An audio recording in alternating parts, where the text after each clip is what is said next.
우리 옆에 계시는 분들하고 한번 인사 나누겠습니다. 행복한 전도자가 됩시다. 네, 두 단어가 잘 안 어울리는 것 같죠? 전도하면 행복이라는 단어가 안 떠오르는데 행복한 전도자 안 어울리는 것 같아요. 여러분, 그런데 우리가 우리의 생각을 내려놓고 하나님이 하실 일들을 기대하면서 하나님을 따라가다 보면 전도가 행복해집니다. 그래서 우리가 하나님께 항복하고 하나님께 모든 걸 맡기는 순간 하나님이 행하시는 것들을 하나하나 보기 시작하면 이게 예수 믿는 재미구나, 신앙생활하는 재미구나, 이렇게 발견하면서 전도조차도 행복해진다라는 말씀입니다. 열매가 중요한 게 아닙니다. 내가 예수님을 어떻게 만났는가, 그 이야기를 나눈 것입니다. 오늘 우리가 사도행전 읽었는데 사도행전의 이야기를 한마디로 딱 요약해 보십시오. 뭘 이야기하는 겁니까? 예수 만난 사람들이 어떻게 그 행복을 다른 사람들과 나누었는가, 그 이야기를 기록한 책이 바로 사도행전입니다. 그런데 이 사도행전의 이야기 자체가 우리의 열심이나 노력, 우리의 지식인, 그리고 또 우리가 훈련되어져서 어떤 준비가 되어져서 이런 일을 한 것이 아니라 하나님께서 한 사람 한 사람을 변화시키고 하나님께서 사람을 움직여서 이 놀라운 역사를 펼쳐가기 때문에 사도행전을 전도의 이야기라고 말한 동시에 이 전도를 가능케 하시는 성령의 역사이다라고 이야기를 하죠. 그래서 사도행전은 성령 행전이다, 이렇게 이야기하는 이유입니다. 그래서 사도행전을 읽으면 읽을수록 어떻게 하면 우리들이 믿고 있는 예수님을 다른 사람에게 잘 소개할 수 있고, 어떻게 하면 내 삶을 성령께 완전히 맡기고 살아갈 수 있는가를 엿볼 수 있고 배울 수 있는 곳이 사도행전입니다. 우리가 이제 증인으로 살아간다고 할 때, 여러분, 증인이 증거하는 바가 효력을 발휘하려고 하면 적어도 그 증거가 확실해야 됩니다. 증거하는 사람도 이게 증거일 수도 있고 증거가 아닐 수도 있겠다라고 하면 그 증거는 채택되지 않습니다. 또 하나는 그런 확실한 증거를 가지고 와서 증거하는데 그 증인의 삶이 매우 중요합니다.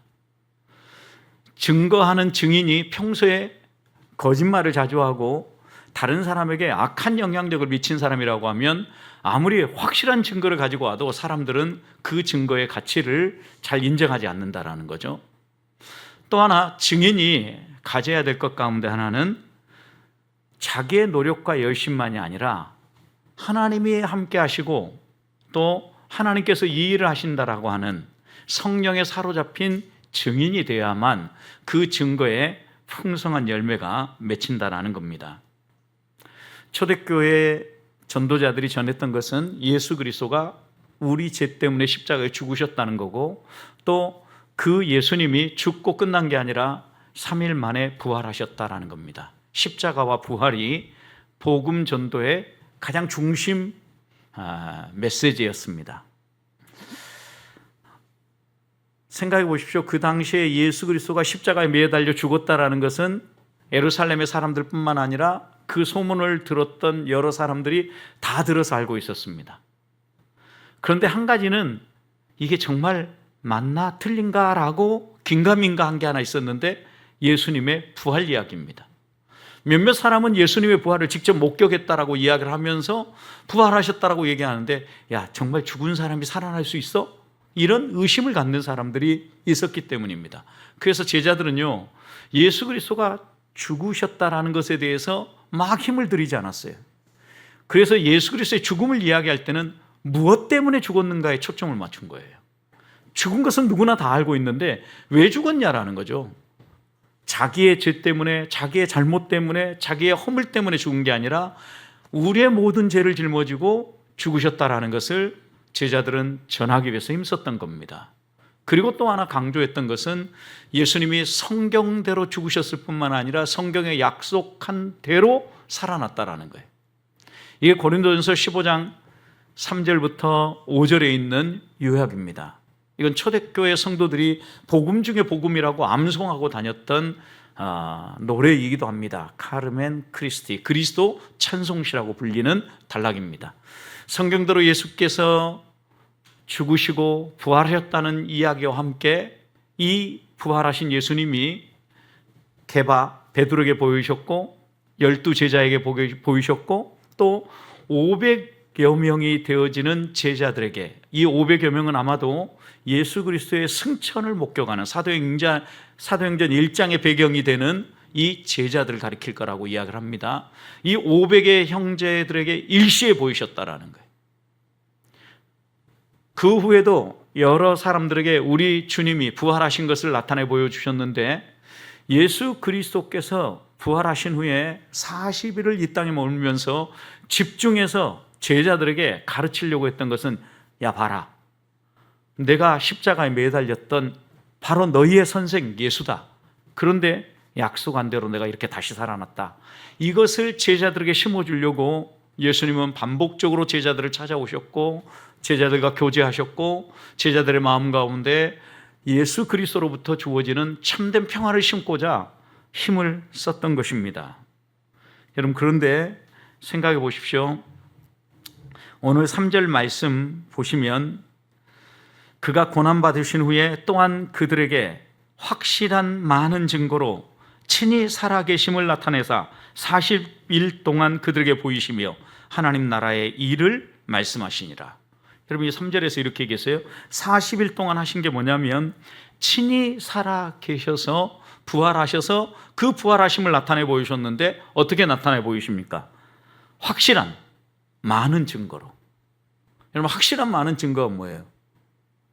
자신의 못 박힌 손도 한번 직접 만져보라 하고, 의심하는 도마에게는 옆구리 착 맞은 자리도 한번 손가락 넣어보라 그러고, 직접 예수님이 십자가에 죽으신 바로 그 선생님이심을 확실한 많은 증거로 제자들에게 계속해서 가르쳤다란 말이에요. 그리고 이 예수 그리스도가 정말 우리가 믿고 따랐던 선생님이고 부활하셨구나라는 것을 확신할 때까지 40일을 들어가면서 제자들을 훈련하시고 제자들에게 믿게 하셨다는 말씀입니다. 무엇 때문에요? 이제는 예수님이 승천하시고 나면 이 제자들에 의해서 예수 그리스도가 누구시며 하나님 나라의 복음이 선포돼야 됐기 때문입니다. 그래서 예수님은 이 사도행전 1장에 승천하시면서 제자들에게 당부하시는 것은 한 가지입니다. 내 증인이 되어라. 무엇에 대한 증인이 되라는 겁니까? 죽으심과 부활에 대한 증인이 되라는 겁니다. 그걸 위해서 예수님께서는 40일 동안 시간을 쏟아부으면서 제자들을 훈련하셨고 제자들이 확실하게 그것을 믿도록 했다라는 겁니다. 그렇다고 하면 제자들은 성령 충만함을 얻은 이후에 목숨 걸고 예수 그리스도의 죽으심과 부활을 선포하지 않았습니까? 그렇다면 적어도 이 부활하신 예수님을 만나서 교제하면서 제자들의 마음속에는 확실한 증거가 있었다라는 거예요. 그 확실한 증거가 있으니까 전도가 된 거예요. 예수 믿고 변화된 확실한 증거가 있으니까 믿지 아니하는 사람들에게 예수 믿으면 좋다라고 말할 수 있는 담대함이 있는 거예요. 여러분, 찬송가 542장이 어떻게 쓰여진지 아십니까? 구주 예수 의지함이 심히 기쁜 일일세라는 이 찬송이죠. 이 찬송은 영국 도보 해협 근처 마을에서 살고 있던 스테드 여사에 의해서 쓰여진 찬송가라고 이야기를 합니다. 이 스테드 여사는 어린 시절부터 예수 그리스도를 열심히 믿었고 10대 소녀 시절에 예수 그리스도를 개인의 구주로 영접한 다음에 그녀는 선교사로 헌신을 했습니다. 근데 그 몸이 연약해서 선교사로 호입되지 않고 원하는 선교를 못하고 있었습니다. 친구들과 함께 미국에 있는 오하이주 신시내티 쪽으로 놀러와서 그쪽에 머물다가 거기에서 신랑감을 만나가지고 결혼을 하게 됩니다. 그 사람이 남편 스테드입니다. 스테드와 결혼해서 딸을 낳는데 그 딸이 닐리라는 딸이었습니다. 이 닐리라는 딸이 한 4살 정도 되었을 때 미국의 뉴욕주 안에 있는 롱브리지 해협에 가서 하루를 보내면서 쉬고 있을 때였습니다. 점심을 먹고 나서 롱브리지에서 딱 쉬고 있는데 한쪽에서 급한 목소리가 들려왔습니다. 사람 살리라는 목소리가. 한 소년이 물놀이를 하다가 물속에 빠져들어가고 있었던 겁니다. 그때 이 스테드 씨는 주저하지도 않고 그 소년을 구하기 위해서 헤엄쳐 들어갔습니다. 그런데 안타깝게도 구조한 게 아니라 이 소년이 구조하러 들어간 스테드 씨를 막 물귀신 작전으로 매달리는 바람에 두 사람 다 익사하고 말아버렸습니다. 여러분, 그런데 이 광경을 그 아내였던 스테드 여사와 4살 딸 릴리 딸이 선명하게 보았어요. 여러분, 그런데 생각해 보십시오. 이 스테드 여사는 미국 가기 전 영국의 도보 해협의 인근 마을에서 살 때부터 열심히 신앙생활을 하면서 주를 위해서 자신의 인생을 전부를 바친 사람입니다. 기회만 있으면 선교를 해야 되겠다라고 마음먹은 사람입니다.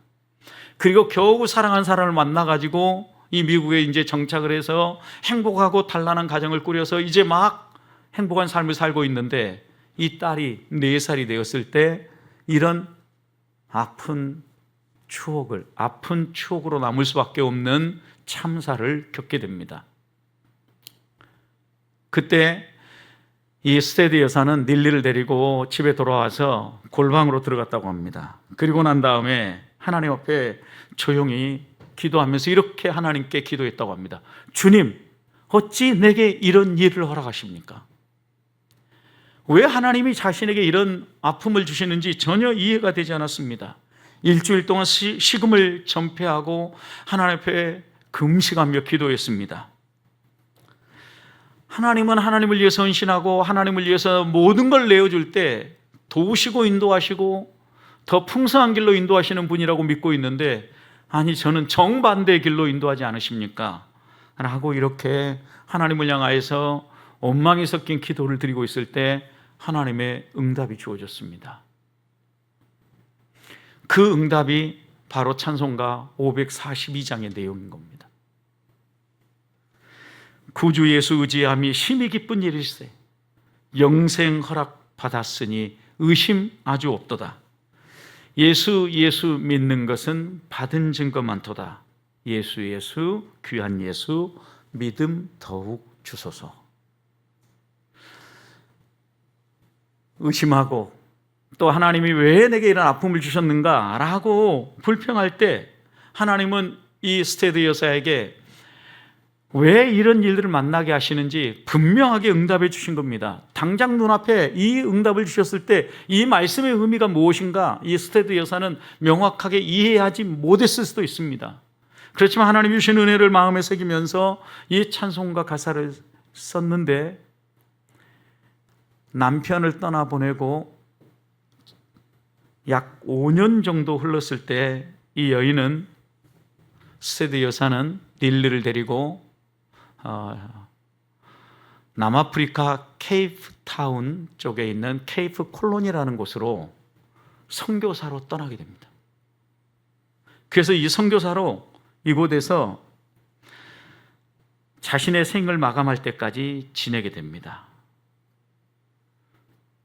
그리고 그의 딸 릴리가 그곳에서 남편을 만나서 남아프리카의 남쪽에 있는 노데시아라는 지역에서 선교사로 자신의 삶을 또 드립니다. 여러분 생각해 보십시오.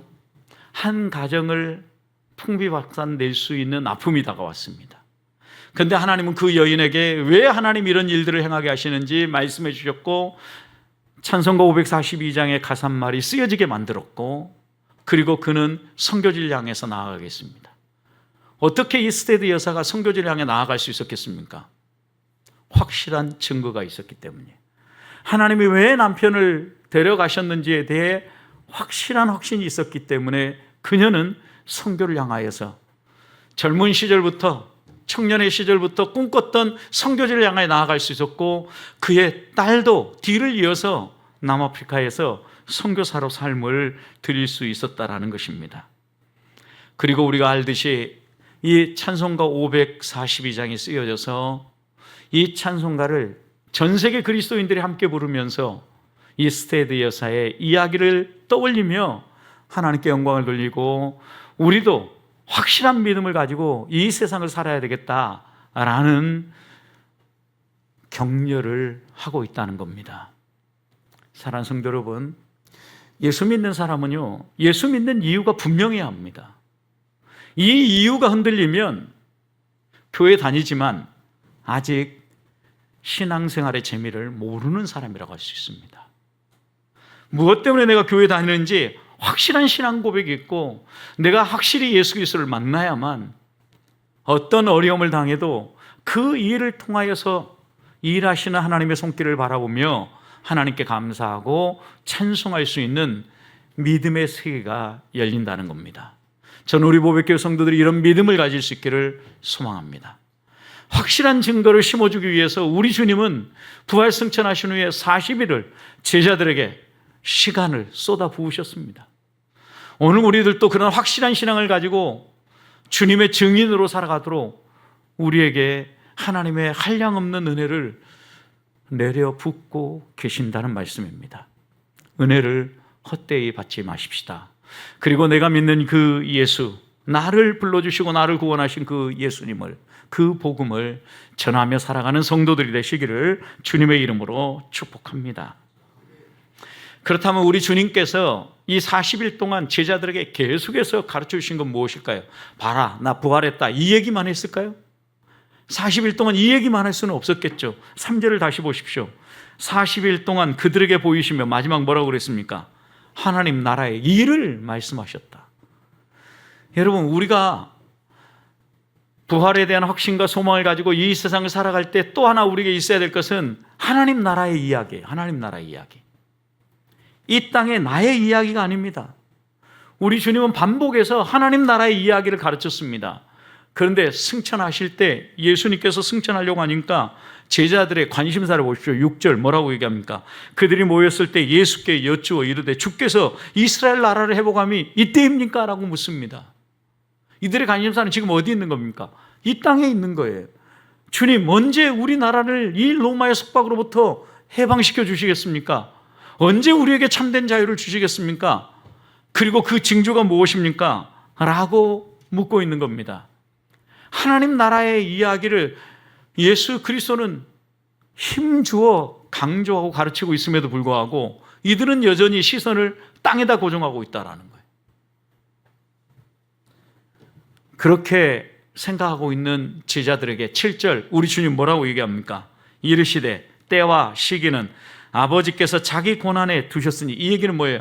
때가 되면 하나님이 하실 거라는 거죠. 그 다음 뭐라고 그랬습니까? 그 다음 뭐라고 그랬어요? 근데 우리는 알 필요가 없다고 하는데 꼭 그거 알고 싶어요. 그거 궁금해하는 거예요. 그러면서 그가 내 나름대로 막 추측하고 알아가지고 다른 사람에게 내가 기가 막힌 믿음의 비밀을 발견했다고 이렇게 자랑하고 다녀요. 요즘 또 거의 이장님 씨하고 비슷한 시한부 종말론이 차박을 비롯하여서 기독교 유튜브 사이에 얼마나 갈고 다니는지 모릅니다. 여러분 속지 마시기 바랍니다. 분명히 여기에 너희 알 바 아니라 그랬어요. 그런데 자기가 뭔가를 아는 것처럼 막 광고하고 다녀요. 사기꾼들입니다, 여러분. 기독교를 사용해가지고 돈 벌어먹고 있는 싹꾼들이라고요, 여러분. 속지 마세요. 우리가 알 필요가 없는데 그것에 관심을 가지니까 주님은 알 필요 없다라고 선명하게 얘기하는 겁니다. 주님이 지금 관심을 가지라고 하는 것은 이 땅의 이야기가 아니라 하나님 나라의 이야기, 하늘을 바라보면서 하나님이 너에게 원하는 게 무엇인가를 발견하라고 이야기하는 거예요. 그러면서 우리 주님이 분명하게 이야기하죠. 오직 너에게 성령이 임하시면 8절 권능을 받고 예루살렘, 온 유대, 사마리아 땅끝에 이르러 나의 증인이 되리라. 나의 십자가와 부활을 선포하는 증인이 되리라. 분명하게 말씀하는 거죠. 너희가 성령에 사로잡히지 아니하면 너희의 관심사가 바뀌지 않는다라는 거예요. 여전히 땅에 고정되어 있다는 거. 아무리 배워도, 아무리 예수님께 하나님 나라의 이야기를 들어도 지식으로 바뀌지 않는다라는 거예요. 어떻게 변화된다는 거예요? 성령의 체험이 있어야 된다라는 거예요. 너에게 성령이 임하면 그랬잖아요. 우리 힘으로는 안 되는 일이에요. 호언장담했던 베드로도 보십시오. 자기의 생명의 위협이 느끼니까 언제 그랬느냐는 듯이 우리 주님을 3번씩이나 부인하고 도망쳐 버리지 않습니까? 절대 우리의 확신과 우리의 믿음, 우리가 이러니까 잘할 수 있어, 이걸 안 된다라는 겁니다. 성령께서 함께 해주시고 성령께서 일하셔야만 역사가 나타나는 거예요. 여러분, 그러니까 이번 새생명 축제도 우리가 믿지 아니하는, 그리고 믿다가 낙심한 형제 자매를 위해서 간절히 기도하는 일들도 기도해야 되는 이유가 여기에 있는 거예요. 성령이 아니고서는 한 사람이 변화되거나 한 사람이 죽게 돌아오는 일은 불가능하기 때문입니다. 나는 죽고 내 안에 그리스도가 살아서 하나님이 일하셔야만 거기에 하나님 나라의 일들이 펼쳐지고 하나님 나라의 열매가 맺힌다라는 걸 분명히 말씀하시는 겁니다. 그래서 두 번째 우리가 오늘 기도할 것은요, 내 관심사가 무엇인가를 확인하는 겁니다. 우리의 관심사는 하나님 나라에 있습니까? 아니면 이 땅에 있습니까? 여러분, 오늘 하루 동안 무엇을 위해서 여러분의 관심사를 쏟아붓고 사셨습니까? 하나님은 우리의 관심사가 하나님 나라에 옮겨지기를 원하십니다. 그래서 우리들이 소중하다고 생각하는 재물, 보화에 대해서도 이 땅에 쌓지 말고, 이 땅에 증식시키지 말고, 좀도 쓸지 아니하고 녹도 쓸지 않는 하나님 나라에 쌓아라. 관심사를 하나님 나라에 둬라라고 우리 주님은 명확하게 이야기하고 있는 겁니다. 그럼에도 불구하고 우리는 땅에 관심을 쏟고 있지 않습니까? 다니엘서 12장 3절, 많은 사람을 옳은 대로 돌아오게 한 자는 하늘의 별과 같이, 그 다음 뭐라고 그랬어요? 영원토록 빛나리라 그랬어요. 여러분, 우리가 관심 가지고 우리가 더 쏟아부어야 될 것이 무엇인가를 분명하게 얘기한 거예요. 저는 우리의 관심사가 하나님 나라에 고정되어지고 죽어가는 영혼을 살리는 이 일에 집중될 수 있기를 주님의 이름으로 축복합니다. 마지막입니다. 주님이 우리에게 이렇게 말씀하신 후에 약속을 하나 주셨습니다. 어떤 약속을 주셨습니까? 11절, 이르시되 갈릴리 사람들아 어찌하여 서서 하늘을 쳐다보느냐? 너희 가운데 하늘로 올려지신 이 예수는 하늘로 가심을 본 그대로, 그 다음 어때요? 오시리라 그랬어요. 우리 주님은 반드시 오십니다. 약속하셨습니다. 우리 주님은 이 약속을 주시면서 승천하는 예수님을 바라보는 제자들에게, 야, 너희의 시선을 땅에다 두지 말고 하늘에 두어라. 승천하는 예수 그리스도께 두어라. 다시 오실 예수 그리스도께 너희의 시선을 고정해라 라고 말씀하고 있는 겁니다. 여러분, 그러면서 너희가 하늘의 시선을 고정하고 살기 위해서 너희에게 꼭 일어나야 될 변화가 있다. 그것이 무엇입니까? 성령을 기다리라는 겁니다. 4절 5절. 하나님이 약속하신 성령을 기다리고 성령 세례를 받으라는 거예요. 여러분, 그런데 보십시오. 성령 세례, 하나님이 약속하신 성령의 충만함을 덧입는 비결이 4절에 이렇게 나왔습니다. 첫 번째, 떠나지 말아라. 두 번째, 기다려라. 여러분, 뭘 떠나지 말라는 거예요? 예루살렘을 떠나지 말라는 거예요. 예루살렘이 어떤 곳입니까? 어떻게 보면 예수 믿는 사람들을 핍박하는 곳입니다. 예수 그리스도를 얼마 전에 잡아 죽였던 곳입니다. 부활하시고 40일 만에 오순절 승천하셨으니까 여러분 생각해 보십시오. 오순절 이 성령 강림 사건까지 이제 겨우 2달 정도 예수 그리스도가 처형된 지 지나지 않은 지역이에요. 여러분, 그럼 이 예루살렘 어떤 곳이겠습니까? 살벌한 곳이라고 할 수 있겠죠. 예수 믿는 사람 잡아 죽이는 곳이에요. 그래서 사도행전 4장 1절부터 3절 보면 사도들이 백성들에게 말할 때 제사장들과 성전 맡은 자와 사두개인들이 이르러 예수 안에 죽은 자의 부활이 있다고 백성을 가르치고 전함을 싫어했다 그랬어요. 예수 안에 부활이 있고 예수 안에 죽은 자의 생명이 있다라는 이 말씀을 가르치는 것, 부활의 복음을 가르치는 것을 싫어했다라는 거예요. 그리고 그들을 잡아서 옥에 가둔 겁니다, 여러분. 핍박하는 사람이 있고, 어떻게 보면 손해를 보는 지역이고 고통을 겪는 그 지역입니다. 그럼에도 불구하고 우리 주님 뭐라고 얘기합니까? 떠나지 말라라는 거예요. 떠나지 말라. 우리는 우리의 손익을 따집니다. 그리고 여기 가면 좋겠다고 생각하면 이리 갑니다. 마치 철새가 자기의 더 좋은 환경을 찾아 떠나는 것처럼요. 우리 주님은 제자들에게 분명히 말씀하셨습니다. 어떤 핍박이 있는 곳이고 너희의 생명을 위협하는 곳이라 할지라도 그곳에서 기다리라, 떠나지 말라는 거예요. 그리고 두 번째는요, 기다리라는 거예요. 조급해하지 말라는 거예요. 하나님의 때가 되어준다라는 거예요. 그때까지 묵묵히 참고 기다리라는 거예요. 하나님의 일을 하실 때까지, 하나님이 부흥을 이루실 때까지, 하나님이 우리를 바꾸어 놓으실 때까지, 하나님이 우리를 뒤집어 놓을 때까지 기다리라는 거예요. 여러분, 왜 우리를 뒤집어 놓을 때입니까? 하나님께서 주시는 게 무엇입니까? 성령이에요. 성령이 오면 어떤 일이 벌어집니까? 요에서 2장 28절 그대로 인용한 이 사도행전 말씀 똑같이 말씀하시죠. 그 후에 내가 내 영을 만민에게 부어주리니 너희 자녀들은 장래 일을 말할 것이며 너희 늙은이는 꿈을 꾸며 너희 젊은이는 이상을 볼 것이다. 세 가지를 얘기한 겁니다. 장래 일 말할 거다, 꿈을 꿀 거다, 그 다음 이상을 볼 거다. 우리 눈에는 다 안 보이는 거예요, 여러분. 우리 눈에 안 보이는 일들이에요. 여러분, 그런데 우리의 속에서 우리의 삶을 추구하는 삶의 방향과 목적이 달라진다는 얘기예요. 그게 뭐예요? 장래 일이에요. 우리 안에 일어나는 일이에요. 그 다음에 우리 안에 꿈꾸는 꿈이에요. 그리고 우리가 이상으로 바라보고 나아가는 이상이에요. 비전이에요. 성령이 오면 우리의 속사람을 이렇게 뒤집어 놓는다라는 거예요. 우리의 관심사를 바꿔 놓는다라는 거예요. 우리의 그 나아가야 될 삶의 방향을 바꿔 놓는다라는 거예요. 근데 언제부턴가 우리가 너무 세속적이 되어버렸어요.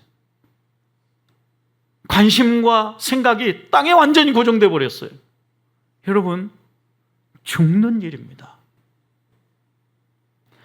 너희가 옛사람이 죽고 거듭난 하나님의 사람이면 땅의 것을 생각하지 말고 위의 것을 추구해라, 찾아라, 적극적으로 힘써서 찾아라.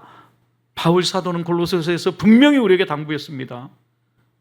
우리 안에 성령이 임하면 이런 놀라운 변화가 일어난다는 겁니다.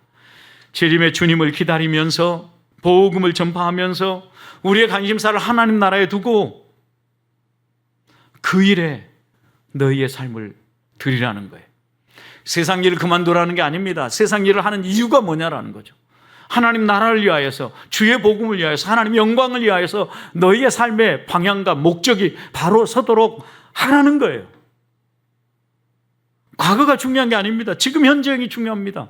제자들도 보십시오. 과거에는 예수님과 함께 자기의 모든 걸 내려놓고 따라다녔어요. 주님은 과거에 지금 머물러 있으라고 이야기한 게 아니에요.